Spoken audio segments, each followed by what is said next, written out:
अरे बिद्दू, आज घर में बहुत काम है। आज तुझे स्कूल जाने की जरूरत नहीं है। लेकिन दादी, आज तो स्कूल में मेरा टेस्ट है।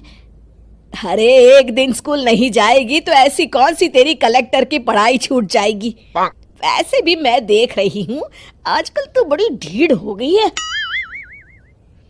अपनी दादी की बातें सुनकर बिंदु नाराज हो जाती है। तभी उसकी माँ कहती है, अरे बिंदु, इतनी छोटी बात पे मुंह फुलाने की क्या जरूरत है। दादी बिल्कुल सही कह रही हैं। लड़कियों को तो घर के काम काज सीखना चाहिए। अरे बहू, रमेश के लाड़ प्यार ने इसे बिगाड़ रखा है। कम से कम तू तो मेरी बात समझती है। अच्छा, मेरी पूजा का समय हो गया है, मैं पूजा करने जा रही हूँ।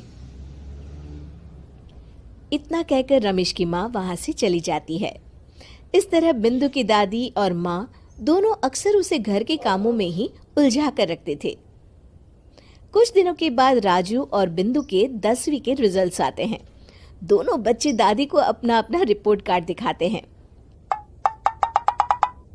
शाबाश मेरे लाल, तू तो बड़े अच्छे नंबरों से पास हुआ है। तभी बिंदु कहती है, दादी, मैं भी अच्छे नंबरों से पास हुई हूँ। रमेश की माँ बिंदु को अनदेखा करते हुए कहती है, हाँ हाँ ठीक है, अभी यहाँ खड़ी क्या कर रही है, सुन लिया मैंने। जाकर मेरे लिए चाय बना कर लिया। बिंदु उदास होकर चाय बनाने किचन में चली जाती है। तभी राजू कहता है,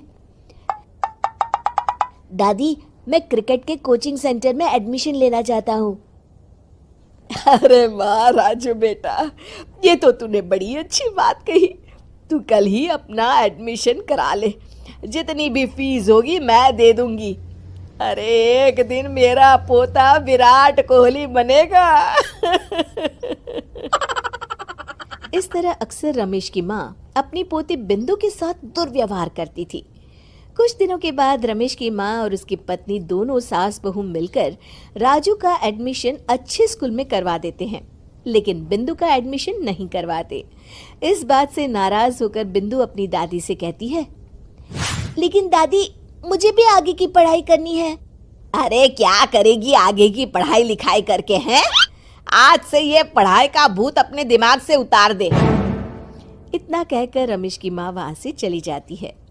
उस दिन के बाद से बिंदु की पढ़ाई हमेशा के लिए छूट जाती है और उसकी दादी उससे घर के सारे काम करवाना शुरू कर देती है।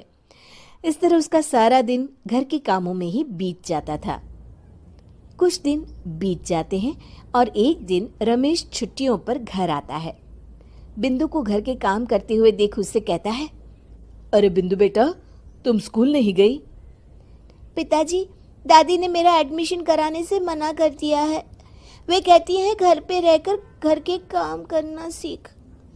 अपनी माँ का ये बर्ताव देख रमेश को बहुत गुस्सा आता है और वो अपनी माँ से कहता है, माँ, ये तुमने क्या किया? आगे की पढ़ाई के लिए स्कूल में बिंदु का एडमिशन क्यों नहीं करवाया?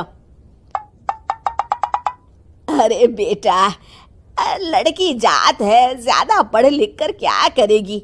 वैसे भी शादी के बाद तो इसे घर के ही काम करने हैं ना। तुम किस जमाने में जी रही हो माँ? अगर कल्पना चावला के घर वाले भी तुम्हारी सोच के होते तो क्या वो पूरी दुनिया में हिंदुस्तान का नाम रोशन कर पाती? इसका स्कूल छुड़वाकर तुम इसका भविष्य बर्बाद कर रही हो, लेकिन मेरे रहते ऐसा नहीं होगा। बिंदु बेटा, कल ही तुम्हारा एक अच्छे स्कूल में एडमिशन करा दूंगा। तुम जितना चाहे उतना पढ़ो। मेरे होते हुए तुम्हें किसी बात की चिंता करने की जरूरत नहीं है। अपने पिता से हौसला पाकर बिंदु खुश हो जाती है और कहती है, जी पापा, मैं खूब मन लगाकर पढ़ाई करूंगी और बड़ी होकर डॉक्टर बनूंगी। ये हुई ना बात। शाबाश मेरी बेटी। शिक्षा, लड़का हो या लड़की, हमें दोनों को आगे बढ़ने का मौका देना चाहिए।